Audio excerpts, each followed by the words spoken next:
Hello बच्चों, मैं अमतेश श्रीवास्तव स्वागत करता हूं आप सभी का हमारे YouTube channel trust in excellence पर। 10वीं गणित का प्रश्नावली 3.10.2 जिसमें आप पढ़ रहे हैं प्रतिस्थापन विधि। इसके जस्ट पहले आपने ग्राफी विधि पढ़ा था और प्रश्न संख्या 1 को हमने पूरी तरह से हल कर लिया है। प्रतिस्थापन विधि से संबंधित प्रश्न संख्या 1 जो कि एकदम आसान सी भाषा में और एक सेम प्रकार से आपने हल किया है।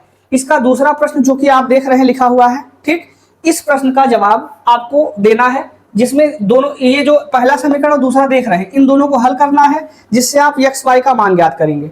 जो भी मान आप ज्ञात करेंगे y बराबर mx प्लस 3 में रख देंगे। y बराबर mx प्लस 3 में रखने से यहाँ पर आप देख रहे हैं एक और चर है m, वो ज्ञात कर पाएंगे। आइए इसको करते हैं। तो ये जो समीकरण दिया गया 2x धन 3y बराबर 11 और 2x माइनस 4y बराबर माइनस 24।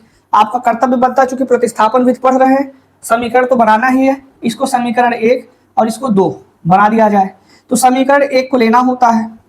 समीकरण 1 से आप 2x को लेफ्ट में छोड़ेंगे, राइट में 11 अपने आप में है, 3 उधर जाके माइनस 3y बना। x बराबर प्राप्त होगा 11 माइनस 3y होल अपान में 2 उधर जाके बटे 2 बना। समीकरण नंबर 3, x का मान 3 से किस में रखेंगे? 2 में रखेंगे। x का मान समीकरण 3 से समीकरण 2 में प्रतिस्थापित करने पर बहुत ही आराम से आप x का मान इसमें रख दीजिए। 2 जैसा है वैसा ही गुणे में x की जगह क्या रखना है? 11 माइनस 3y बटे 2 माइनस 4y अपने आप में है बराबर माइनस 24।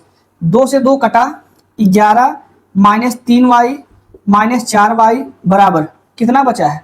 माइनस 24 बचा है। 11 माइनस 7y बराबर माइनस 24। माइनस 7y लेफ्ट में छोड़ा गया, 11 उधर गया, माइनस 11 बना। माइनस 24 माइनस 11, माइनस 7y का मान कितना प्राप्त किया आपने? माइनस 35। अब यही y किस में रखेंगे? राइट में जाएगा, तो y बराबर प्राप्त होगा माइनस 35 बटे माइनस 7, अर्थात 7 पचे 35, कितना आया? 5। इस y का मान 3 में रखिए। बार बार वही एक प्रकार से आपका हल करना आपको सिखा रहे हैं।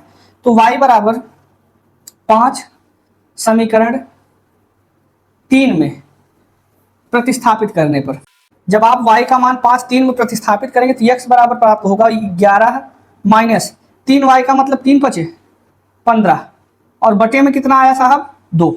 तो x बराबर 11 में से 15 घटाएंगे माइनस 4 बटे 2।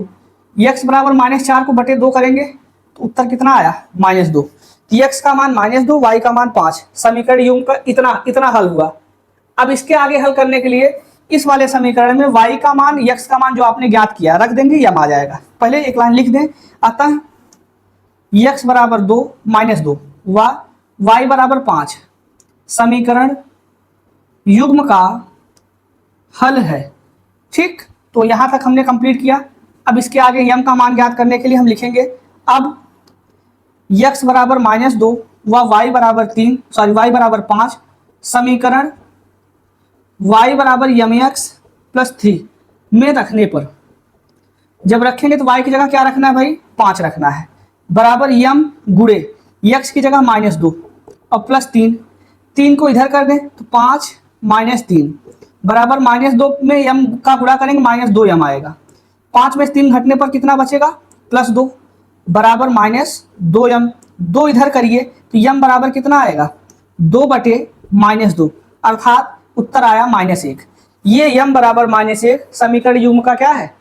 समीकरण युग्म का हल तो माइनस 2 और 5 है। जो आपने समीकरण किसमें रखा? y बराबर mx प्लस 3 में रखा। y बराबर mx प्लस 3 में आपने x का मान माइनस 2, y का मान 5 रखा।